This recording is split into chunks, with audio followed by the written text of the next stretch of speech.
What is up, guys? Name is Ray and welcome to another Genshin Impact video. Just came back from the patch 1.4 official live stream where they did tell us about all the new things which will come with the next patch in about 2 weeks. So yeah, let's summarize that real quick, summarize the most important things that came with the last patch. So first things first is Venti and Child are coming back as a banner. They didn't say when, why, or on which date with which featured characters, as well as the new 4-star character Rosaria, which you can see here. So it is also confirmed that she is a 4-star character. But yeah, as I already mentioned, they didn't tell us much about the banners, how they are structured, with which banner Rosaria is featured. So probably I assume that Rosario will be featured on Venti's banner, but that's just a assumption from my side. It is not confirmed. Yeah, so about Rosario herself, which I can say is that she is a cryosphere user. Her E allows her to teleport behind enemies, and then she has increased crit rate after teleport behind the enemies. Her Q is a ice spear which deals cryo damage, and then she will make cryo AoE damage with her spear. At night she has increased movement, and yeah, that's basically it for Rosaria. Let's move on with the next thing in patch 1.4. So as you can see here, we have those characters. They didn't have much attention in the past, but with patch 1.4, these characters, Barbara, Noelle, Changyan, and Bennett, they will receive a story quest with a new system which is similar to Affection. So for all the peeps out there that did play 7 Deadly Sins Grand Cross, you do know how Affection does work, or basically in a lot of different other gacha games, Affection is a thing. They now did introduce that with patch 1.4 with these 4 characters. Basically, you have to use your story quest and you can play with the character. I do not exactly know how it will work or what you have to do with the characters, but they will unlock this with other characters in the future. So, but with this patch, we will be only able to play the story quest with the story quiz with these 4 characters.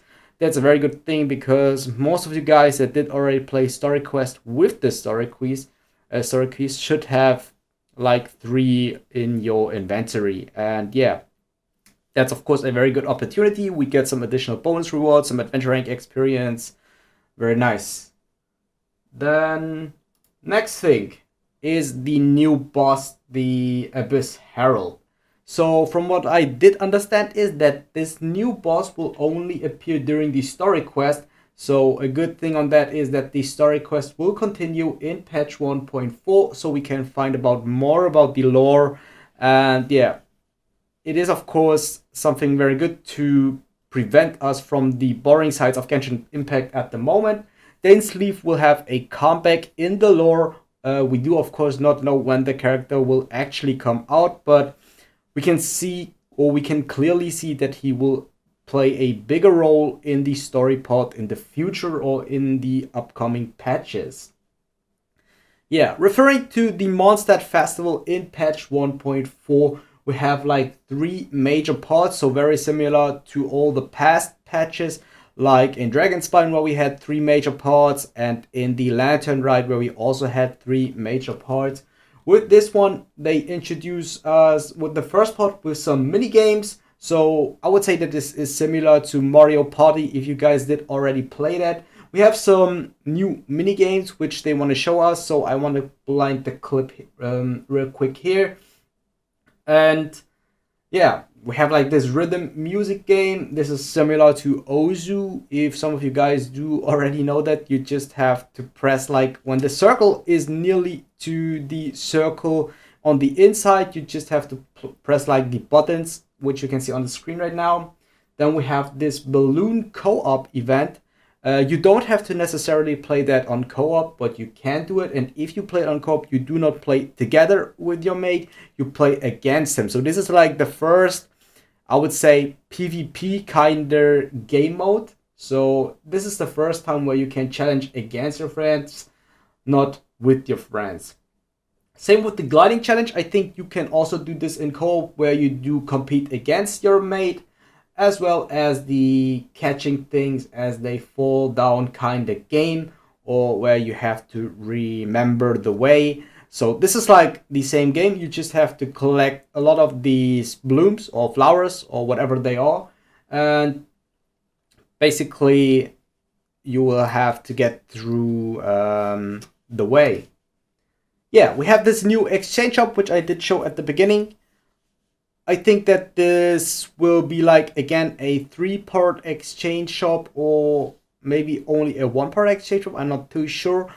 They didn't say if we get all these rewards, but as far as I know, for all the events in the past, we always were able to get all the rewards that you can see here. We have a new 4-star bow. They didn't mention any details for this bow.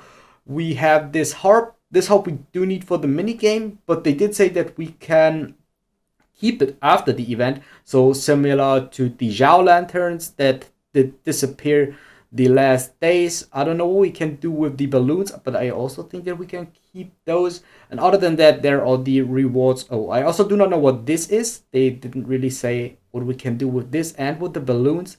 But this one is needed for the event. Maybe these two are also needed for the other mini games. And yeah, we can keep those. Another crown, always nice to see that. And of course, all the materials that are locked behind resin. 1000 Primo Gems, also very good. And yeah, that's for part 1. For part 2, we are able to get a new pet. We have the Oceanic Pad. This one is similar to the Hypostatic Symphony event, which was around patch 1.3, I guess, at the beginning of patch 1.3. When I do remember that right, or at the end of patch 1.2. I think it was when Genshin released. That was with patch 1.2 at the end. Yeah. So the difference on this event is that we have to fight against the Ocean Knight, the most hated world boss on the map.